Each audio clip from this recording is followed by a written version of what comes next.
하나님은 태초의 뜻을 정하셨는데 그 뜻이 하나님의 나라 세우는 사역과 우리 인간을 구원하는 구속사 사역 두 가지로 요약될 수 있다. 그래서 우리 주님께서도 우리에게 기도를 가르치실 때 어떻게 해라? 너희는 먼저 하나님의 나라와 하나님의 의를 구하라. 마태복음 6장 33절에 말씀하셨죠. 그래서 하나님의 나라에서 나라와 함께 구속사 곧 하나님을 통해서 의롭게 되는 의를 구하는 역사를 기도하게 했습니다. 이것이 그대로 우리 성경 전체의 주제라고 생각하면 됩니다. 특별히 그 하나님의 나라에 대한 얘기는 지난번에 다 이렇게 구체적으로 설명됐어요. 그래서 하나님의 나라 경륜이 유튜브에 올려져 있습니다. 여러분들이 1번부터 한 40번인가 그 정도 있으니까 한번 잘 연구하시고 하나님의 나라가 영원한 나라까지 어떻게 이루어지나를 하나님의 나라 완성에 대한 얘기를 잘 기담아서 기억해야 될 것입니다. 그래야 우리가 이 나라에 우리 신앙에 소망이 생기는 거예요. 하나님의 나라 모르면 소망이 없죠.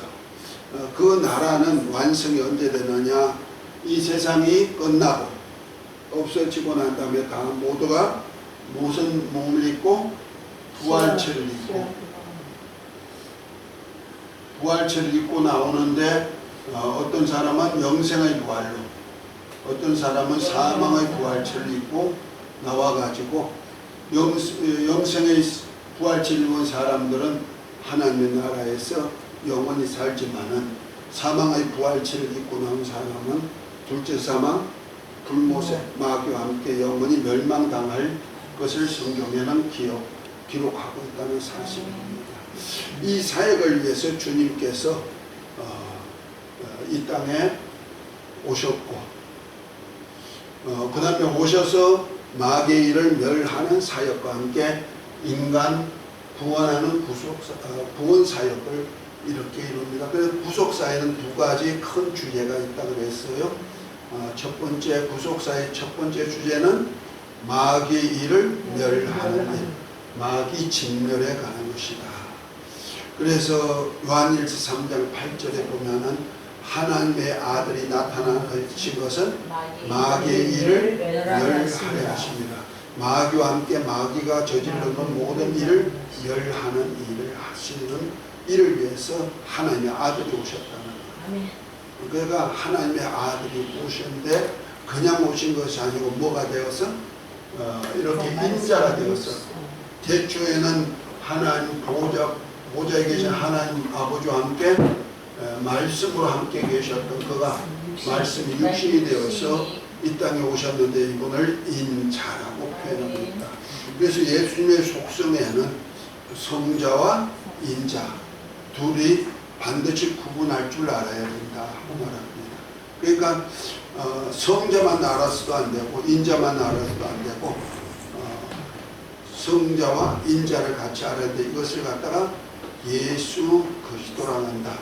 예수란 이름은 바로 성자를 가리킨다면은 다시 말해서 아들을 낳으니 이름을 예수라 하라 하신 말씀대로 아들에게 부여해준 이름이 뭐이다? 예수. 예수란 이름은 자기 백성을 저희 죄에서 구원할 자, 그리고 임마누엘 하나님이 저희와 함께 계시다 합니다. 그러니까 하나님 자기 백성을 저희 죄에서 구원할 자가 함께하러 오신 분이 바로 누구냐? 하나님의 아들이라는 거죠. 그런데 하나님의 아들이 이 땅에 오실 때는 자기를 비워서 종의 형상을 입고 사람의 모습을 입고 오는데 이분을 갖다가 인자라고 표현한다. 그 인자로 오신 그분은 우리가 표현할 때는 예수님, 예수라고 표현하지 않고 예수님, 예수 했을 때는 하나님의 이름이거든요. 네. 이름. 아들에게 붙여준 하나님의 이름이란 말이야. 그러니까 하나님의 이름 뜻이 뭐다? 자기 백성을 저희 죄에서 구원할 자. 곧 하나님의 아들이라는 뜻이 있죠. 그리고 뭐요? 자기 백성을 죄에서 구원하기 위해서 육신을 입고 이 땅에 오신 분을 갖다 우리는 예수님 이렇게 표현한다. 이를 갖다가 그리스도라고 표현한다는 거죠. 그래서 예수와 그리스도 이 둘이 언제나 하나가 되어야 되는데 그 예수는 뭐냐 성자를 가리킬 때는 예수 이렇게 표현한다면 그리스도가 뭐요? 인자를 표현할 때 그리스도로 표현한다. 그러니까 인자만이 우리 구세주가 되시는 거예요. 인간을 구원하는 구세주가 되시는 거예요. 성자도 자기 백성을 죄에서 구원할 자이시지만은 우리 인간을 구원하기 위해서는 반드시 그리스도가 돼야 되시는 거예요. 뭐 인자가 되셔야지 인자가 되지 아니하면은 우리를 구원할 수가 없다. 만약 하나님의 아들이 우리가 마태복음 9장에 보면은 예수님께서 그 어느 가정집에서 어느 집에서 말씀 전할 때 많은 병든 자들이 와서 고침을 받죠. 그때 중풍병 걸린 자 친구 4명이 그를 데리고 와가지고 고치려고 했는데 사람들이 들어갈 수가 없으니까 천정에 지붕에 올라가서 한기 구멍을 뜯고 글로 달아내릴 때 예수님 뭐라고 하십니까? 소자에 안심하라 내 죄사함을 받았느니라 이렇게 말씀합니다. 그랬더니 그 옆에 있는 그 소리를 들은 사람이 속으로 생각하기 뭐랍니까? 저가 누군데 죄를 사할 수가 있다 하느냐? 다시 말해 죄를 사할 수 있는 권세는 하나님만이 하실 수가 있는 권세거든요.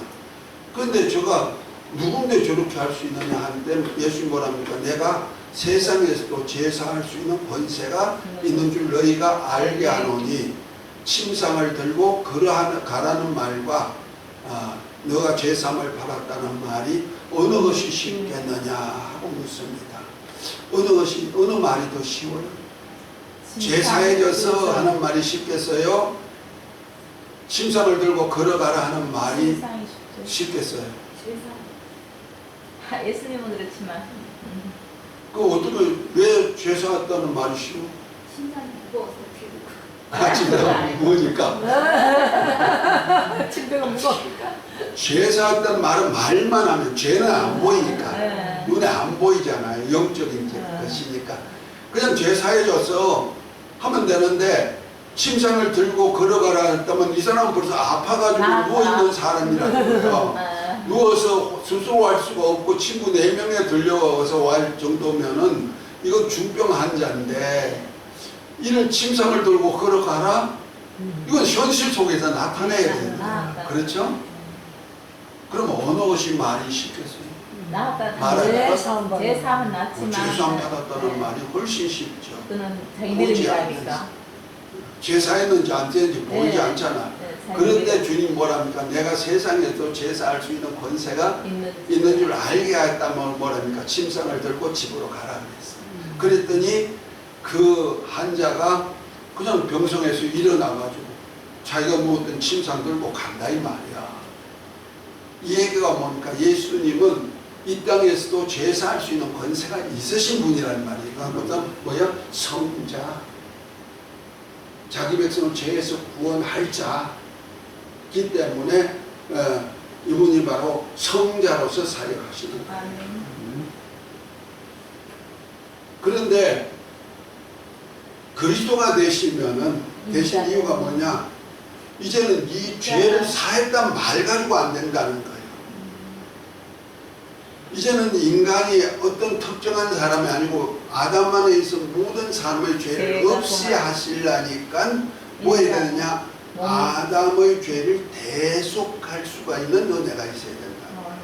대속이 필요한 거예요. 그래서 인간 구원하는 데는 반드시 하나님의 아들이 이 땅에 오셨지만 저를 믿는 자마다 멸망치 않고 영생을 얻게 하는 역사를 표시했지만은 꼭 이 인간 역사를 위해서 자기 백성의 죄를 대속하는 은혜가 있어야 된다. 곧 아담의 후손들의 죄를 대속하는 은혜, 곧 인간의 죄를 대속하는 은혜를 입어야 된다. 이것을 갖다가 그리스도라고 말한다. 이것을 갖다가 뭐란다? 인자라고 표현한다. 그래서 히브리서 지난번에 다 읽었습니다. 히브리서 2장 9절부터 11절까지 보면 뭐라 했습니까? 저가 천사보다 못한 고난과 수금의 간을 쓰고 이 땅에 오신 것은 뭐냐? 모든 고난을 통해서 모든 사람의 죄를 없이 하시고, 그 다음에 이제 아들이 생명을 주어서 영생하게 하려니까 아들이 생명을 줘야 된다는 말이야. 그래서 많은 아들들을 이끌어서 영광의 나라에 들어가게 하기 위해서 자기 생명을 주러 오셨다는 거죠. 그래서 도적이 오는 것은 도둑질하고 죽이고 멸망시키는 것이지만 인자가 온 것은 양으로 생명을 주되 풍성하게 주러 오셨다고 말씀하는 거죠. 그래서 이 두 가지 대속과 아들이 생명을 주어서 죽었던 영혼을 살리는 일을 하는 것을 인간 구원이라고 말한다. 죄 대속만이 구원이 아니에요. 대속했는데도 인간이 영혼이 죄로 죽었단 말이에요. 죽은 영혼은 그냥 놔두면 구원이 완성이 안 되는 거죠. 죄는 대속했으면 이제 죄 없이 함을 받은 사람에게 이제는 죽었던 영혼에게 생명을 줘야 된다. 아멘. 그 아들이 생명까지 주는 것을 뭐란다? 구원이라고 표현합니다. 아멘. 아멘. 아멘. 그를 위해서 인자로 이 땅에서 이분을 갖다가 그리스도라고 표현한다. 그래서 우리가 신앙은 물론 예수 믿습니다. 요 하나라도 100점을 줄 수가 있어요. 그러나 더 정확하게 말하면 예수 그리스도를 믿습니다. 아멘. 이렇게 표현하는 겁니다. 다시 말해서 하나님의 아들이 사람이 되어서 오신, 그리고 우리 죄를 대속하신 그분을 믿습니다 하는 표현이 온전한 표현이라고 보면 되는 거예요. 이해가 되셨죠? 그렇다고 예수 믿습니다 이렇게 한다고 구원이 없는 거 아니에요. 하나님의 이제 그리스도로서 대속의 은혜를 베푸신 후에는 누구든지 예수 이름을 믿기만 하면 구원에 이르는 역사가 있잖아요. 그래서 요한복음 3장 16절에 보면 하나님이 세상을 이처럼 사랑하사 독생자를 주셨으니 독생자 그 하나님의 아들이 오셔서 이제 저를 믿는 자마다 멸망치 않고 영생을 얻게 하기 위한 역사를 펴신다는 말이에요. 그러면 18절은 뭡니까? 아들을 믿는 자는 구원을 받은 것이요 믿지 아니한 자는 독생자의 이름을 믿지 아니하므로 벌써 심판을 받은 것이다. 나중에 구원시켜 놓고는 이제 예수 이름만 믿어도 자기 백성을 죄에서 구원할 자요 하나님의 임만을 하신 그 이름만 믿어도 구원의 역사가 펼치는 거죠. 이해가 되셨습니까? 그래서 우리가 용어를 표현할 때 우리가 예수와 예수님, 저는 이걸 좀 구분시켰으면 좋겠어요. 예수 했을 때는 자기 백성을 죄에서 구원할 자이면서 하나님이 함께하는 이름이란 말이에요. 그런데 그건 이름이죠. 성자에게 붙여준 하나님의 이름이란 말이에요. 이 이름은 본래 아버지의 이름인데 아버지 이름을 아들에게 주셨고, 이 아들의 이름이 이제 성령으로 우리 안에까지 이름으로 오신 거죠. 아멘. 그래서 이름을 우리에게 믿는 자를, 예수 이름을 믿는 자를 임마누엘 해서 성령으로, 보혜사 성령으로 함께하는 역사까지 이루어지는 겁니다. 그러나 예수님은 그 대초의 말씀이신 하나님이 육신을 입고 이 땅에 인자로 오신 분을 갖다가 그에게 예수란 이름을 주었기 때문에 그 인자로 오신 그 예수님 그 자체를 갖다가 뭐란다 예수님, 그러니까 이렇게 표현을 하는 것이 맞다. 그러니까 예수와 예수님을 이렇게 조금 구분하는 역사가 있어요. 왜냐하면 우리 기독교에서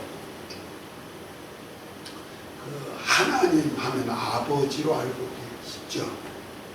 예수님 하면은 누구 알아요? 아들. 성령님. 그렇죠? 네. 그 존칭어를 항상 붙여요. 그런데 우리가 교회에서요, 또 성도들 간에도 그냥 예수님을 부를 때 예수님으로 안 부르고 뭐라 예수 전부 다 예수 하니까 뭐가 같아요? 물론 우리 주님은 우리를 친구라고 했으니까 친구 부르듯이 좋아. 그런데 그렇게 할 수는 없죠. 우리 믿음의 주신데 그분에게는 존칭어가 필요해요. 그래서 비록 인자로 이 땅에 오신 분이시지만은 우리 죄를 담당하시고 대속제물로 죽으셔서 그의 생명까지 주어서 구원하신 그분에 대해서, 그리고 하나님 보좌 우편에서 지금도 왕노릇 하시는 그분, 그리고 왕권을 가지고 세상에 다시 오셔가지고 이 세상 마귀의 일을 완전히 멸한 다음에 이제 천년왕국 후에 우리를 양육해가지고 저 영원한 나라까지 우리를 이끄실 그분에 대해서 그냥 예수 이렇게만 표현하면은 우리 동양인으로서의 그 호칭에 대한 하나의 경홀함이 있지 않느냐, 경솔함이 있지 않느냐, 이런 생각이 들어요.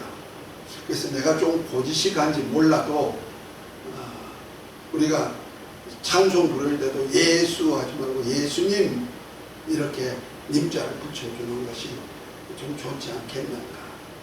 그리고 또한 예수님이 우리 죄를 대속하실 때 어디에 달리셨어요? 십자가에 달리셔서 거기에서 찔리시고 상하심으로 우리 죄와 허물을 다 담당하셨잖아요. 아멘. 나중에는 옆구리에 로마 병정에서 창에 찔려서 물과 피를 다 흘리심으로 그 물과 피로 우리에게 하나님의 은혜와 진리의 생명까지 다 주셨는데, 우리 믿음의 대상이 그러면 뭐예요? 십자가예요. 예수님이세요. 예수님. 맞아요?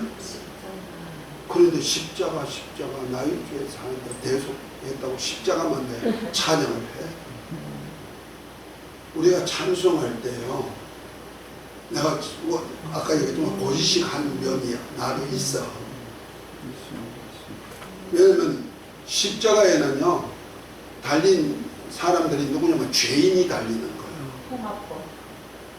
그것도 보통 죄인이 아니고 흉악한 죄인, 인간이 다시는 범죄치 못하기 위해서 경고하기 위한 죄인들만 달렸단 말이에요. 그러니까 예수님이 오시기 한 600년부터 로마의 형법이 그거 있었거든요. 그럼 십자가에 달려서 죽은 사람이 한둘이겠느냐. 당장 예수님 당시에도 오른편에 왼편에 강도 둘이 달렸잖아요. 그럼 십자가가 나를 구원했다? 십자가에 흘리신 십자가에서 흘리신 피라고 하면 괜찮은데 십자가가 나를 구원했다, 십자가에서 죄사함 받았다, 이건 될 수가 없죠. 십자가에서 흘린 피에는 강도의 피도 있고요, 절도의 피도 있고 별별 사람의 피가 다 있어요. 그래서 예수님의 피, 그래서 예수님의 보혈이라 그랬죠. 이런 것을 알면서 찬양하는 것이 우리가 맞지 않느냐. 그러니까 맨날 그냥 십자가 피가, 십자가 제사. 그리고 십자가가 우리 구원의 상징은 될 수가 있지만, 예수님이 달리셨으니까 구원의 상징은 될 수가 있지만 구원의 표는 아니란 말이에요. 구원시킬 수가 없어요, 십자가에서. 이걸 왜 제가 강조하냐면, 가톨릭에서는 귀신 쫓아내든지 병 고치든지 어떤 세례를 줄 때는 저 십자가가 좋다. 그 십자가가 무슨 능력이 있는 줄 착각한다는 거야.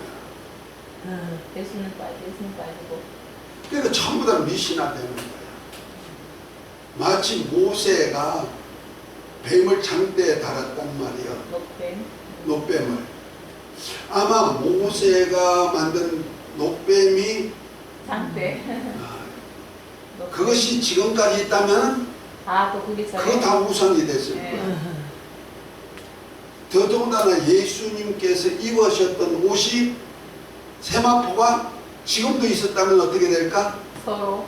그 세마포 나누어 덮어가지고 다 구원받는다고 할 거야. 그 예수님 필요 없어. 세마포가 구원하는 거죠. 그 가톨릭에는 십자가를 우상화해가지고 십자가에서 흘리신 십자가의 그 달리신 나무 쪼가리를 요만큼 베어가지고 거기다가 넣어가지고 이것이 가지고 성목이래. 그래가지고 이거 가진 자마다 제사한다고 속죄표를 팔아먹었다니까요. 나무가 제사 살 수 있는 능력이 있다 해가지고. 그 마귀한 짓이지. 속이는 거.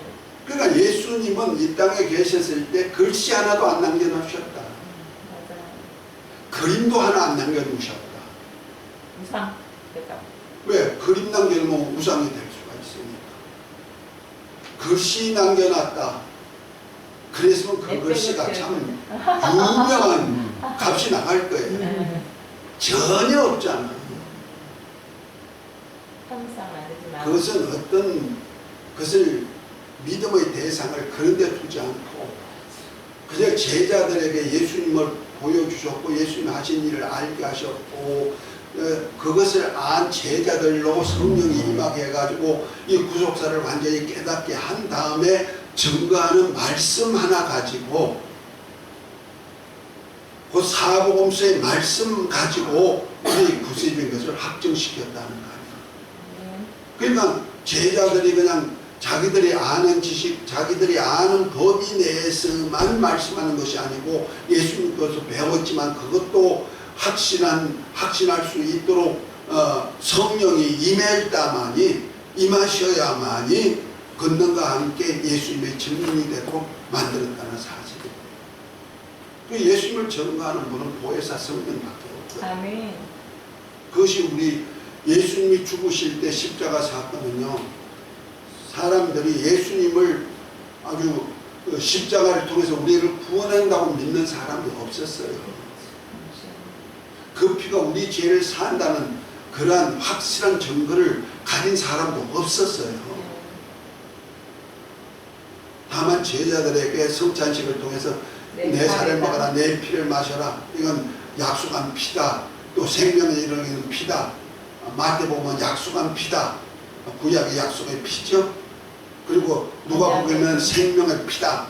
이렇게 표현하고 있어요. 모든 사람을 살리는 생명이 된다는 것을 말씀하고 있을 뿐이지 예수님이 십자가 사건 우리 죄를 사고 그 피로 우리 영생케 한다는 것은요, 성령이 오신 후에 깨달은 제자들이 말씀을 했고 기록하기 때문에 그걸 통해서 믿어지는 거예요. 아멘. 아멘. 그래서 우리가 예수님을 대할 때도 좀 예수 이렇게 하지 마시고 어떻게 표현하면 돼요? 예수님. 적어도 다른 분은 몰라도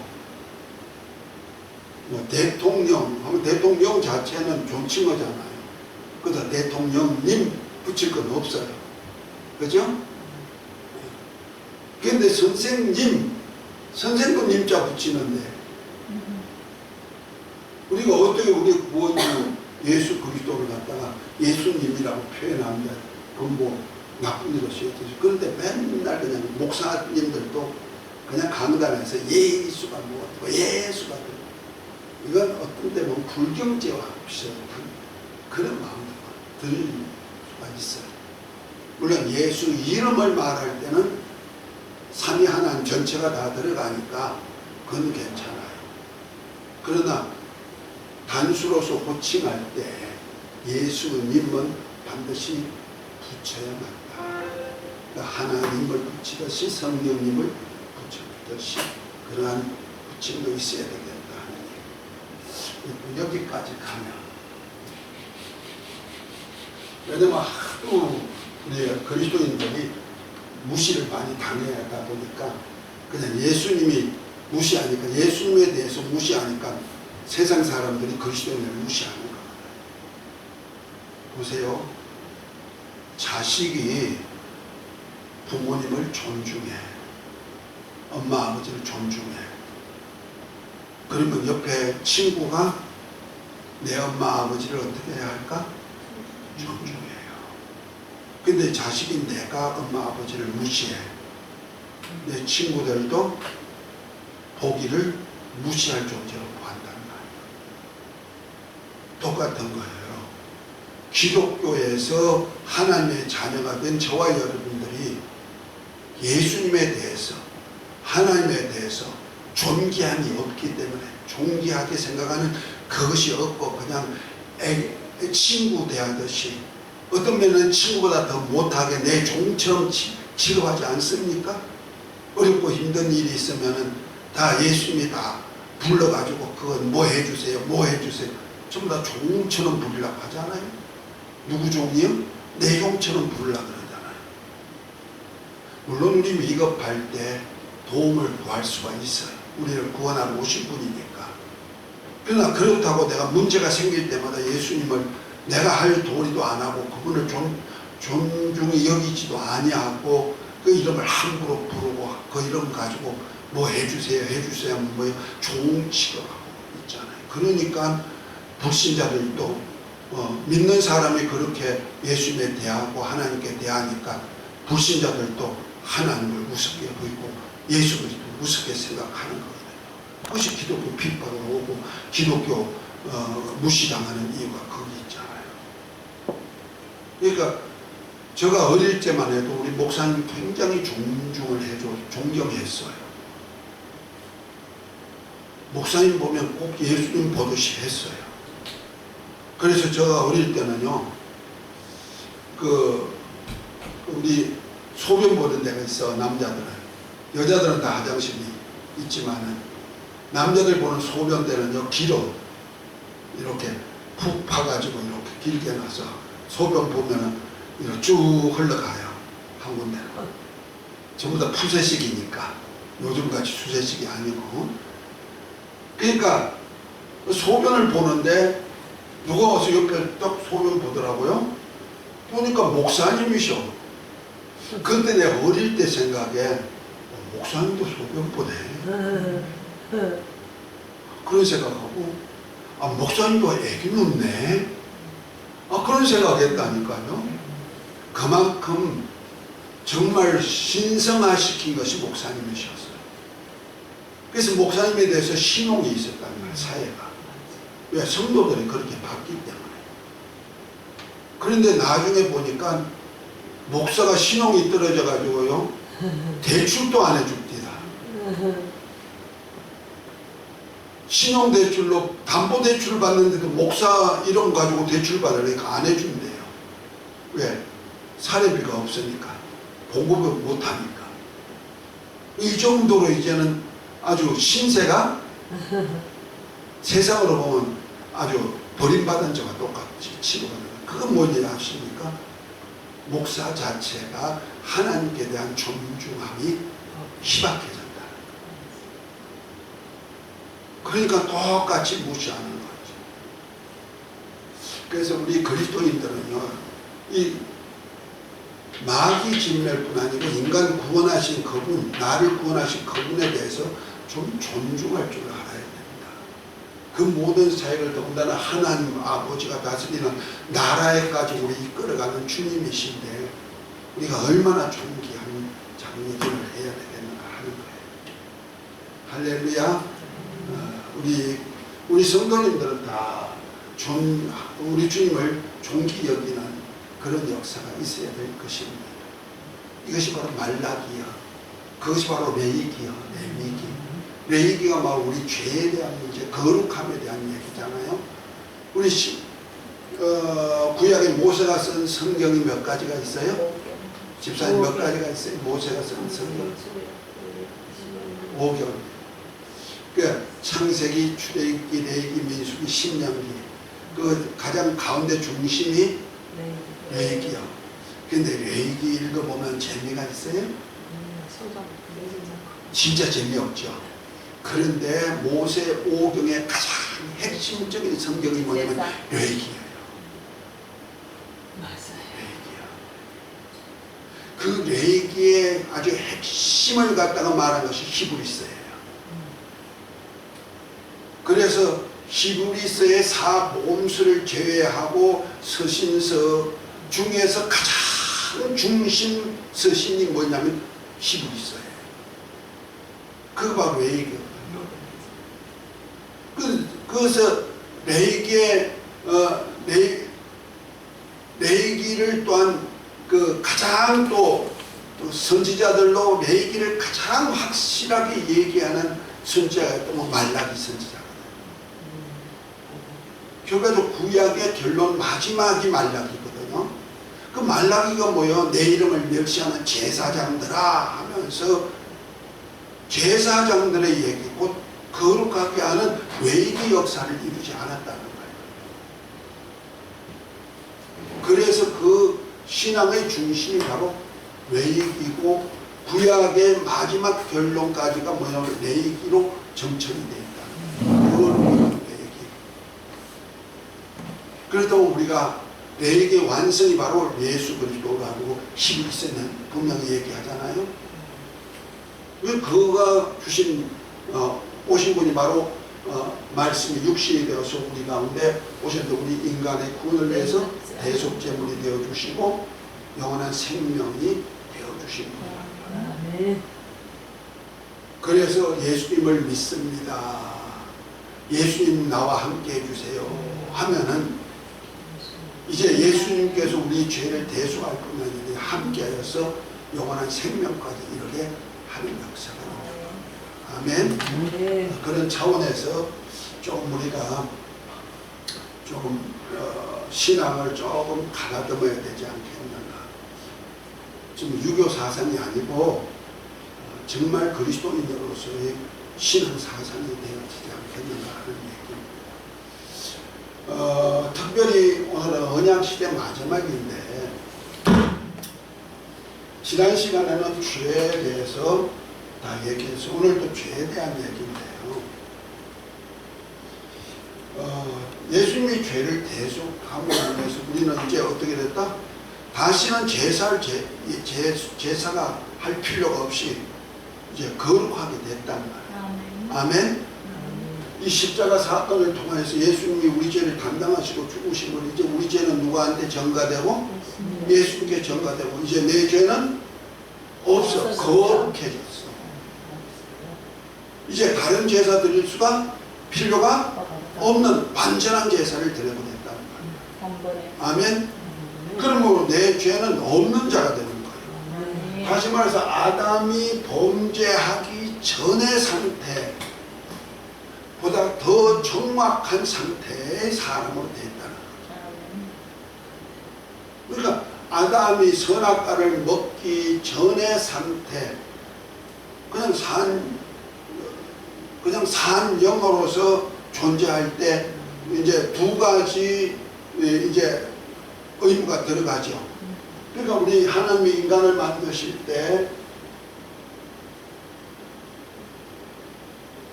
영과 혼과 몸 이렇게 3분설로 되어 있다고 데살로니가전서 5장에 보면 나오죠. 히브리서 4장에도 나오고요. 우리가 영과 혼을 합해서 영혼이라 그러고요. 혼과 몸을 합해서 육체 혹은 몸 이렇게 표현해요. 그러니까 영혼과 육체로 이건 실존. 존재론적으로는 영혼과 육체가 있어요. 그런데 기능상으로는 영과 혼과 몸으로 구분하고 있는 거예요. 그러면은 우리가 죄를 범한다 하고 해서 지난번에 죄의 개념에 대해서 얘기했는데요. 우리가 영의 죄를 갖다가 원죄라고 말하는 거예요. 곧 아담 한 사람이 범죄함으로 모든 사람이 죄를 내는데 이것이 바로 아담으로 인해서 인한 죄란 말이에요. 이것을 원죄라고 말하죠. 그럼 혼적인 죄, 이거 혼이 마음이잖아요. 심령 이런 것이요. 혼적인 죄가 뭐냐면요. 그 뭡니까? 본죄, 본성죄, 본죄, 본성죄, 본성에서 인간의 그 본성, 그 식욕, 그다음에 뭐요? 소유욕, 성욕, 그다음에 성취욕, 이런 욕심에 의해서 나타나는 그 마음이죠. 마음에서 나오는 죄죠. 그다음에 몸의 죄는 뭐요? 자범죄. 이렇게 표현하고 있어요. 그런데 이 모든 죄를 누가 담당하셨다? 예수님이 십자가 사건을 통해서 뭐 감당하셨다는 말이에요. 그러면 우리는 이제 죄는 이것이 다 없어진 거예요. 아담이 범죄하기 전의 상태와 똑같은 상태를 이후에 십자가 사건 이후에 모든 인류는 이러한 모습이에요. 죄가 없는 상태. 이것을 믿지 아니하는 것이 이제 죄다. 이제 십자가 사건 이후에는 이 죄를 예수 그리스도께서 담당하셨다는 사실을 믿지 아니하는 것이 죄라는 말이에요. 이해가 됐습니까? 그런데 자꾸 이 죄가 있다고 생각하는 자체가 뭐이다? 이 사단의 속삭임이라고 말할 수밖에 없는 거예요. 구원파는요, 율법을 폐했다고 해요. 왜? 예수님이 율법에 정죄받아 죽으셨는데, 정죄받아 죽으시고 우리 죄를 담당하듯이 이제는 우리가 이제 예수님 안에서 의인이 되었기 때문에, 의인이 됐기 때문에 이제는 다시는 우리가 영원히 믿음으로 의롭다함을 받은 사람이 다시는 죄를 범한다 할지라도 그 죄 때문에, 자범죄 때문에 지옥 갈 일이 없다고 생각하는 거예요. 그러나 성경에는 율법을 폐한 적이 없다고 그러죠. 왜? 본성적으로는 죄인인데 죄가 없다고 하니까 예수님이 담당하셨다는 사실을 믿음으로 의롭다고 칭의를 입는 것이 칭의예요. 인정을 해준다는 것이지. 죄는 누가 담당하셨다? 예수님이 담당하셨고, 담당하셨지만은 내 죄가 이제 예수님 담당했으니 이제는 너희 죄는 완전히 없어진 의인이 되었어가 아니에요. 하나님의 법에서 율법이 아닌 믿음의 법으로 믿는 자를 의롭다는 법이 있기 때문에 의롭다고 인정만 해줬다는 거죠. 만약 죄를 그것만 믿다면 우리는 뭐요? 이제 영생을 하는 존재만 되었다는 거지 아니야. 죄 없으니까 영생하는 존재가 되었으니 지옥 갈 사람은 있어요, 없어요? 죄를 다 십자가 사건 이후에 죄를 담당하셨으니 죄의 삭선 사망인데 사망이 없단 말이야. 사망이 둘째 사망, 영원히 지옥 가는 건데 둘째 사망이 없어. 그러면은 지옥 갈 사람이 있다 없다? 없는데 믿지 않는 거지. 지옥 갈 사람이 있다 없다? 없다. 그래서 가톨릭 같은 경우에는요, 하나님은 사랑이시고 아들을 통해서 죄를 다 담당했는데 뭐가 이제 지옥이 필요한, 이제 지옥이 없어. 이렇게까지 주장하는 거예요. 성경은 분명히 이제부터는 죄가 뭐냐? 예수님이 죄를 담당하셨다는 사실을 믿지 아니하는 것이 죄고, 그것이 이제 불신앙으로 나오죠. 불신앙. 또 똑같아요. 이 사건 이후에도 불순종이 있어요. 그래서 신앙에 또한 불신앙과 불순종이 두 가지가 나온다. 아담이 범죄하기 전에도 하나님께서는 에덴 동산에다가 뭘 만들었죠? 생명과와 선악과를 만들어 두시고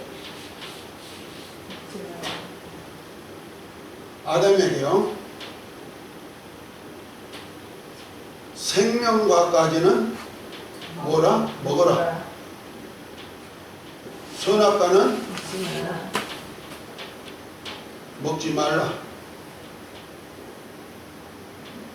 먹으면 죽으리라. 이렇게 됐어요. 이 자체가 뭐냐면 신앙을 표현하는 표현이라는 거예요. 먹으라, 먹지 말라. 그러니까 아담에게도 순종하느냐 불순종하느냐 주권이 주어졌듯이 지금도 뭐요? 예수님을 믿을 것이냐 안 믿을 것이냐. 그 믿는 사람이 살기 위해서는 반드시 뭐가 있어야 돼요? 생명과와 선악과를 먹을 법이 있다는 거죠. 먹으라 먹지 말라. 이것이 뭐요? 은혜와 진리로서 나타나죠. 은혜는 예수 이름 안에다 다 넣어놨어요. 진리는 뭐요? 하나님의 말씀인데 예수님의 입을 통해서 나오는 말씀이죠. 새 계명부터 시작해서 주님이 하신 모든 말씀이 진리죠. 이것이 뭐냐? 구약으로 말하면은 아담에게 줬던 생명과 선악과와 똑같은 일이죠. 생명과 먹어라. 하나님의 은혜를 믿어라.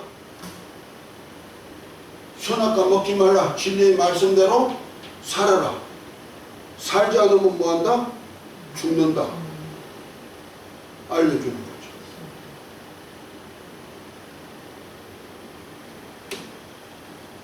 자, 여기서 우리가 오늘 조금 더 깊이 들어갈 것은요, 아담이 범죄했는데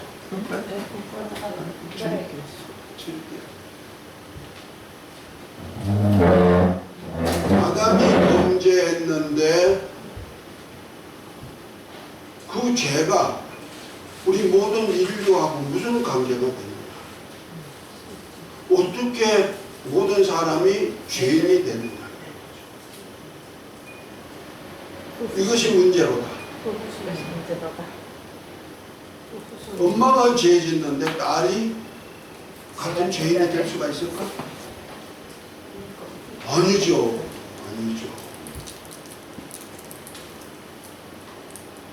내가 죄 짓는데 내 아들이 똑같은 죄인으로 취급하지 않잖아요. 그런데 아담 한 사람이 불순종함으로 모든 사람이 죄인 되었다. 지난번에 로마서 5장 12절에 봤죠? 19절에도 나오죠? 아담 한 사람이 불순종했는데 모든 사람이 죄인 되었다. 자, 여기서요, 우리는 이 죄가 어떻게 후손들에게 이렇게 전가되는가.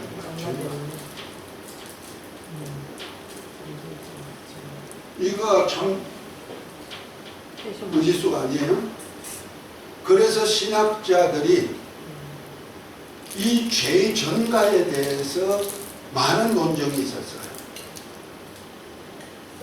그래서 이 죄는 영원히 지은 죄라는 말, 영원적인 죄가, 영원의 죄라는 말이에요.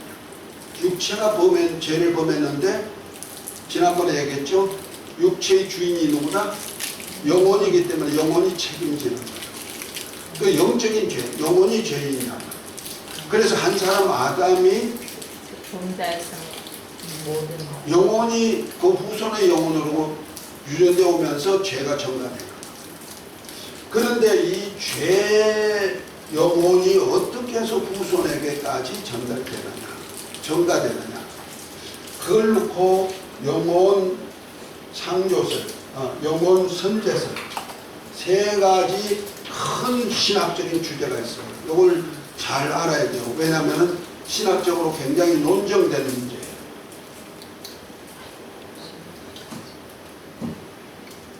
영혼 선제설, 두 번째 영혼 창조설, 세 번째 영혼 유전설. 유전. 다 이렇게 펼쳐놓고 할게요. 자, 어떤 거가 맞을 것 같습니까? 유전설. 3번? 어떻게 그렇지 않았어? 유전이 돼. 근데 영혼 선제설은 뭐냐? 미리 하나님이 우리 인류를 계획하실 때, 인간 구원을 계획하실 때 구원받을 자를 미리 숫자를 정했다는 거예요. 그래서 인간이 탄생해서 구원받을 숫자만큼 영혼을 미리 만들어 가지고 창고에 저장해 두고 내가 태어날 때, 사람이 태어날 때 영혼을 창고에서 꺼내 가지고 넣어준다는 거예요. 이거 영혼 선제설. 장로님 처음 들어봐요? 들어봤지. 이거 몰명교에서예요. 로마서 11장에 보면은 이방인의 충만한 수가 들어오기까지 이스라엘들은 완악하겠다. 여기에서 착안된 거예요. 이방인들의 충만한 수, 뭔가 한계가 있다는 거죠. 그리고 또한 이스라엘도 완악하게 했다가 그들도 구원하는 수 있다는 거예요. 그러면 하나님께서 벌써 창세 전에 구원받을 사람의 수를 계산해 놓고 그 수에 맞춰서 영혼을 미리 만들어 놨다. 그래서 그 영혼을 불어넣어서 태어날 때, 사람이 태어날 때 엄마 배 쪽에서 나올 때 영혼을 불어넣어줬다. 영혼 선제술. 이거 몰몬교에서 많이 하고요. 철학자들 중에도 우긴 철학자들도 있어요. 영혼 창조설이 있어요. 영혼 창조설은 그냥 하나님께서 우리 인간이 모태에서 수태할 때 하나님이 영혼을 거기다 만들어 주셨다. 그 수태할 때 영혼을 넣어 주셨다. 그 창조설이에요. 이렇게 창조설을 주장한 이유가 뭐냐? 예수님이 거룩한 하나님의 아들로 탄생하려니까 누구 통해 나오죠? 동정녀 마리아를 통해서 탄생한단 말이에요. 그럼 마리아는 죄인일까 의인일까? 학자들이 이것까지 생각한 거예요. 예수님이 그리스도라고 하려면 의인이 되어야 되나? 죄가 없어야 되잖아요. 그러면 마리아를 통해서 수태가 탄생했는데 그러면 마리아는 죄인일까 의인일까? 왜 죄인이요? 죄인이 의인을 낳을 수 있어요? 이거 안 된다는 거야. 그래서 마리아를 의인화 시키려니까 의인이 돼야만이 거룩한 그리스도가 나오잖아요. 구원할 수 있는 그리스도가 나오잖아요. 상식적으로. 그래서 창조설을 주장했어요. 이것이 로마 카톨릭, 그 다음에 칼빈, 루터, 다 이 창조설이에요. 지금 장로교, 감리교 전부 다 창조설이에요. 우리 기독교가 창조설로 지금 정철이 되어 있는 거죠. 자, 그렇다면 그럼 내 죄는 그럼 어떻게 되나? 내가 태어날 때 내 영혼을 창조해 준다면, 창조했다면 하나님은 죄도 창조할 수 있는가? 죄성도 창조할 수 있을까? 하나님은 변함없이 가장 좋고 온전한 것만 주신단 말이에요. 죄는 전혀 관계없으신 분이란 말이에요. 그러면 죄를 관계없는 분이 죄성을 넣어줄 수가 있느냐? 없어요. 죄의 시작은 누구다? 마귀다. 성경은 분명히 얘기하고 있죠. 그러면 하나님이 아담의 후손으로 탄생한 우리가 태어날 때에 영을 창조해가지고 각각 영을 불어넣어 준다면은 하나님은 죄인도 창조하셨구나. 그죠? 그럼 그분이 하나님일까? 아, 마귀지요, 마귀지. 죄의 시작이 누구다? 마귀. 마귀라고 했으니까. 처음 그 하나님을 마귀화시키는 거예요. 창조사. 무섭습니다. 저도 칼빈 계통의 신학을 3군데 나갔어요. 이 문제 때문에 고심을 많이 했습니다. 더더군다나 마리아를 통하여서 예수님이 탄생한 그리스도가 되시려니까 마리아가 의인이 되었죠. 그래서 마리아의 생리수태설이 나온 거예요. 곧 말해서 인간이 나라는 존재가 탄생하려면 뭐요? 아버지하고 어머니하고 서로 사랑해가 나온 것이 나단 말이에요. 그렇죠? 그럼 아버지 염색체 23개, 엄마 염색체 23개, 46개 염색체가 나라는 존재예요. 그 말해서 아버지 정자와 엄마 난자가 만나가지고 단세포, 하나의 세포가 되고 그것이 2, 4, 8, 16 이렇게 기하급수적으로 늘어나서 한 60쪽에 내지 100쪽의 세포가 나라는 형체를 만들고 있단 말이에요. 생리적으로. 그러면은 이 46개 염색체가 됐는데 아버지는 없어. 예수님은 엄마 염색체 23개를 통하여서 예수님이 탄생했다. 그래서 예수님이 십자가 달리실 때 흘리신 비가 와가지고 저 땅으로 스쳤는데 거기에 조사해봤는데 굴이 있어 조사했더니 그 피가 있어가지고 이렇게 채취해가지고 봤더니 여자 염색체 23개가 나왔다. 그것도 살아있다. 또 예수님이 입었던 성의 옷, 그 세마포 있죠? 무덤에 갔던 세마포, 예수님의 피 흔적이 있는데 그걸 갖다가 또 채취해가지고 했더니 그 생명은 살아있어가지고 채취했더니 여자의 염색체 3개가 있더라.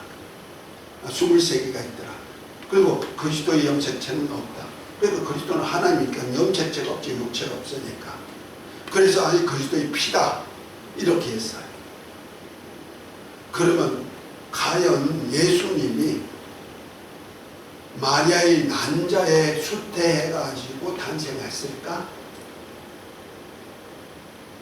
난자 속에 하나님의 말씀이 들어가가지고 이렇게 사람 모습을 입고 나왔었을까? 아니요. 예수님은 태초에 말씀이고 말씀이 벌써 하나님의 아들로 실존하셨던 분이고 그분이 마리아의 태에 수태했단 말이에요. 태. 이해가 되죠? 난자가 아니에요. 그게 생리수태가 아니라는 말이야. 그런데 기독교 이단 척결한다는 어떤 김모 목사는 예수님을 천주 가톨릭과 똑같이 생리수태설을 주장한다는 말이에요.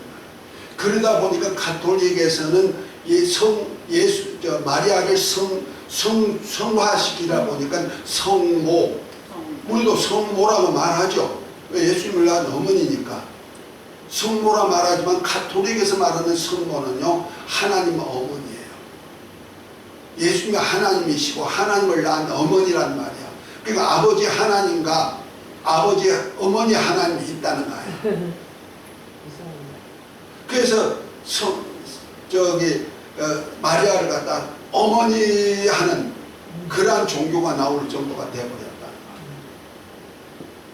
그래서 마리아 무제설, 마리아 무염설, 마리아 부활설, 마리아 성천설, 마리아 지금 하나님 보좌 우편에서 앉아서 있는 황후설까지 지금 가톨릭에서 주장하고 있잖아요. 그래서 그림을 보면 하나님 아들 예수님과 하나님 아버지께서 마리아에게 왕관을 씌워주면서 들러리 서는 장면도 그림으로 나와 있고 이래요. 성화시켰다. 마리아를 의인화시켰다는 말이에요. 그 마리아는 아버지가 있을까 없을까? 있어. 그럼 아버지가 있다는 자체는 벌써 똑같은 죄인이라는 얘기야. 아담 안에서 모든 사람이 죄인이었으니까 죄인이라는 거야. 다윗도 시편 51편에 보면 내가 아주 태어나기도 전부터 죄인이고 엄마도 내 모태에서 나는 죄 가운데 살았다 이렇게 표현하고 있는 거예요.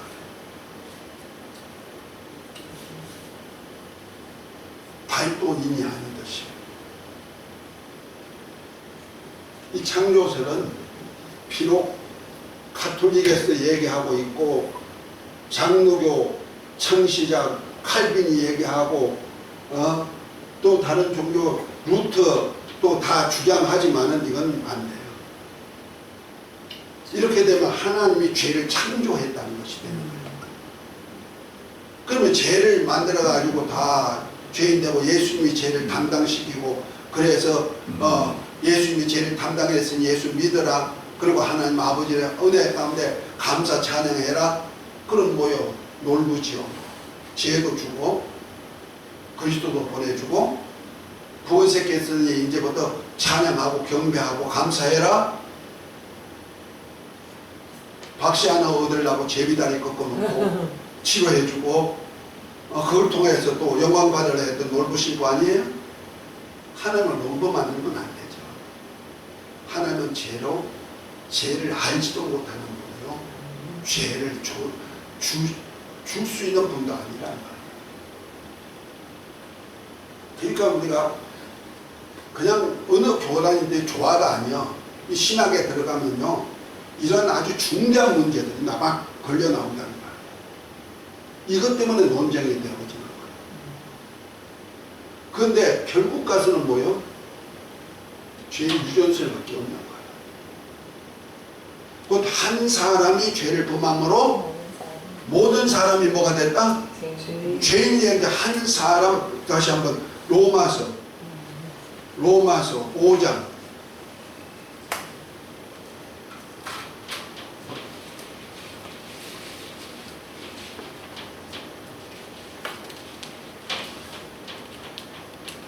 12절 한번 읽어봅니다.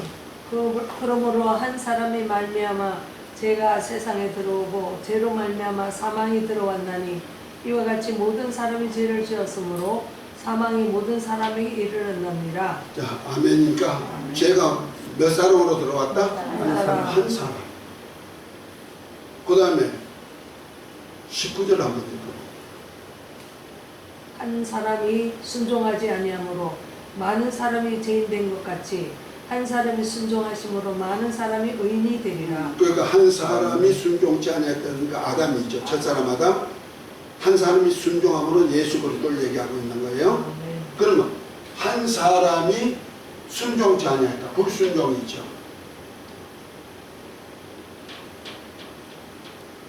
무슨 죄다?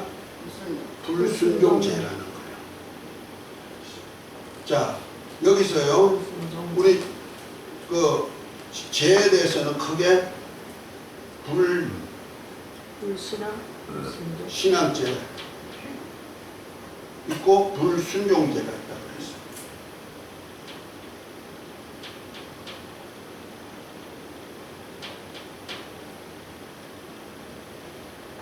불신앙죄는요, 하나님에 대해서 반대하든지 거역하든지 믿지 아니하는 것, 뭐요? 불신앙에 속하는 거예요. 불순종은 뭐요? 하나님을 인정을 해. 신앙은 하는데 하나님 말씀에 순종하는 것, 복종하지 않거나 순종하지 아니한 것을 불신앙이라는 거예요. 그러니까 불순종이라는 거예요. 죄의 형태가 달라요. 그러니까 아담에게도 하나님은 하나님을 믿는 신앙은 가졌죠. 그런데 하나님께서 아담에게 말씀을 줬죠. 생명과를 비롯해서 에덴에 있는 모든 과일을 네가 임의로 먹어라. 그러나 선악과는 먹지 말아. 먹으면 정령 죽으리라. 순종이냐 불순종이냐 달려있죠. 결과적으로 아담 한 사람이 뭔 죄를 지었다? 불순종 죄를 지었다. 그런데 창세기 3장에 보면은 하와가 진 죄와 아담이 짓는 죄가 달라요. 자, 창세기 3장 한번 읽어봅니다. 제가 이거 따주는 이유가요, 이 죄 문제를 정확하게 알지 못하면 안 되기 때문에. 왜? 지금도 똑같은 거니까. 아담이 범죄하기 전 상태와 예수님의 십자가 사건 이후의 모든 인류의 상태는 똑같은 상태예요. 지금 죄가 없는 상태니까. 자, 3장 1절부터 6절까지 한번 읽어볼까요? 그런데 뱀은 여호와 하나님이 지으신 들짐승 중에 가장 강교하니라. 뱀이 여자에게 물어 이르되 하나님이 참으로 너희에게 동산 모든 나무의 열매를 먹지 말라 하셨느냐. 여자가 뱀에게 말하되 동산 나무의 열매를 우리가 먹을 수 있으나 동산 중앙에 있는 나무의 열매는 하나님의 말씀에 너희는 먹지도 말고 만지지도 말라. 너희가 죽을까 하노라 하셨느니라. 뱀이 여자에게 이르되 너희가 결코 죽지 아니하리라. 너희가 그것을 먹는 날에는 너희 눈이 밝아져 하나님과 같이 되어 선악을 알 줄 하나님이 아시느니라. 여자가 그 나무를 본즉 먹음직도 하고 보암직도 하고 지혜롭게 할 만큼 탐스럽기도 한 나무인지라. 여자가 그 열매를 따먹고 자기와 함께 있는 남편에게도 주매 그도 먹은지라. 이에 그들의 눈이 밝아져 자기들이 무엇인 줄을 알고 무화과 나무 잎을 꺾어 아멘, 아멘, 아멘. 여기 보면은 아담이 짓는 죄와 하와가 짓는 죄의 양상이 좀 달라요. 죄의 양상. 하와는 뱀이 뭐라고 유혹했어요? 네가 먹는 날에 네가 누구처럼 돼요? 하나님처럼 돼요. 그럼 하와는 무슨 죄? 불신앙 죄죠. 하나님처럼 되려고 지은 죄죠. 그런데 아담은 뭐요? 선악과 먹은 죄죠. 누가 따졌어요? 하와가 따졌죠. 그냥 알고 먹든 모르고 먹든 어떤 먹지 말라는 말씀에 뭐였어요? 선악과 먹음으로 인한 죄. 그러니까 우리가 정확하게 말하면 하와의 죄와 아담의 죄의 양상이 달라요. 그런데 그럼 우리 인간이 죄의 시작이 그럼 누가 먼저예요? 하와가 먼저예요? 아담이 먼저예요? 하와가 먼저죠. 그러면 한 사람이 신앙치 아니함으로 모든 사람이 죄인 되겠다. 죄해야 되잖아. 하와가 먼저니까. 그런데 한 사람이 순종치 아니함으로 모든 사람이 죄인이 되었다. 그러면 아담의 죄를 갖다가 원죄로 말하고 있다는 거예요. 이해가 됩니까? 좀 까다롭습니까? 그 원죄가 어디서부터 나오고 누구의 죄냐는 거예요. 하와의 죄가 아담의 죄가? 아담의 죄죠. 그 남자의 씨니까. 그렇죠? 그런데 왜 하나님께서 인류의 죄의 시작은 하와가 먼저 죄지었고 그 다음에 둘째가 하와가 따준 선악과를 먹음으로 아담이 죄지었는데 왜 하와의 죄를 원죄로 하지 않고 아담의 죄를 원죄로 표현하느냐.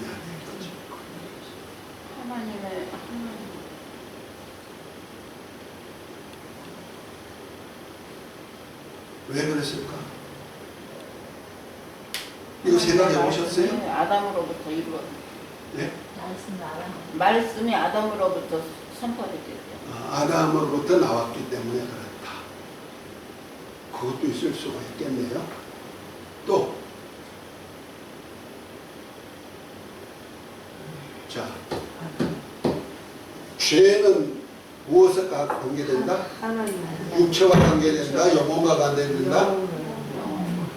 영혼과 관계된다고 했어요. 자, 인류 시작의 영적인 사람이 누구예요? 아담이죠. 아담. 영적인 사람. 하와는 아담에게서 옆구리에서 나왔죠. 나오지. 아담은 그 하와는 영이 있을까 없을까? 있죠. 나왔습니다. 어디로 나와서? 아담에서. 영적인 사람 아담에게서 나왔습니다. 나왔기 때문에 나왔습니다. 있지. 영이 분리된 거죠. 이해가 됩니까? 그러면 하와가 비록 불신한 죄를 범했어. 그럴지라도 하와의 본 영은 누구에서 나왔다? 아담으로부터 나왔기 때문에 아담의 죄가 불순종 죄가 사람의 죄가 되고 하와도 똑같은 아담에게서 나왔기 때문에 똑같은 불순종. 비록 불신앙을 했다 할지라도 불신앙 죄를 범했을지라도 그 영혼이 누구로부터 나왔다? 아담으로 나왔기 때문에 아담의 불순종죄에 속하는 거예요. 그래서 모든 사람이 불순종자가 되었고 그 아담 이후에 불순종한 죄로 해서 모든 사람이 사망에 이르게 됩니다. 하나님의 역사는 이런 거예요. 아멘? 똑같아. 그러면은 아담과 하와를 통하여서 사람이 영혼이 있는 사람이 나와. 곧 아담과 산자의 어미인 하와를 통하여서 영적인 사람이 탄생된다는 말이야. 그걸 갖다가 영혼 뭐라 그래요? 유전이죠. 유전설.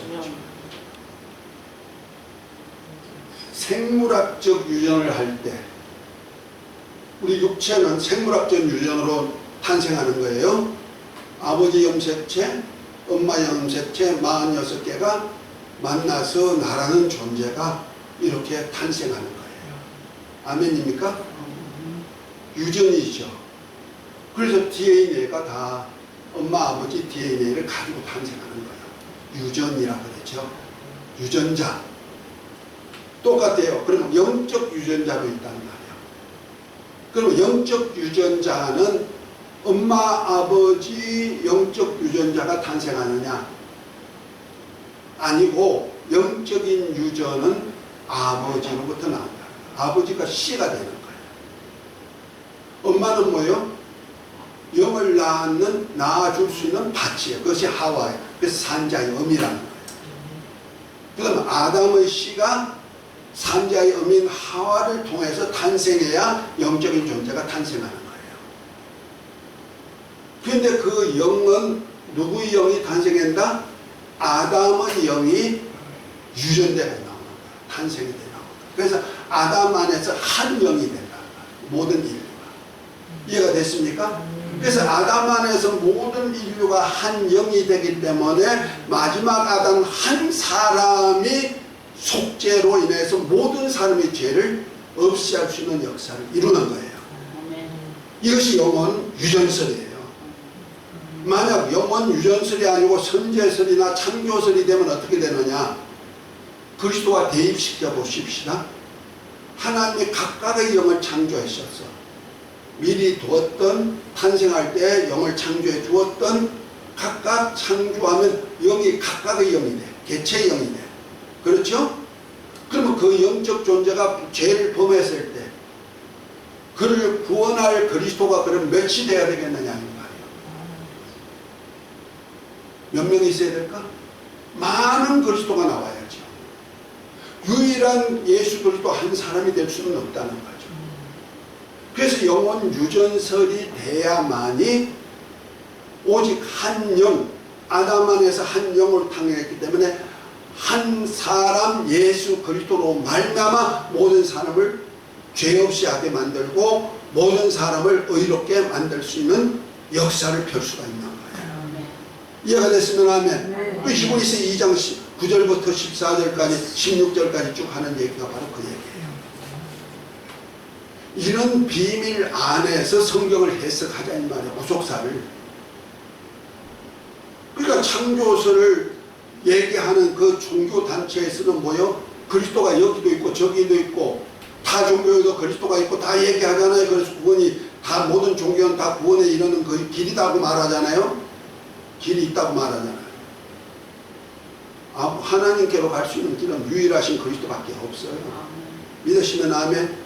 그런 차원에서 창세기부터 요한계시록까지 해석이 돼야 된다. 시작부터 세상 끝날까지 해석이 돼야 되는데 유일하신 그리스도는 누구밖에 없다?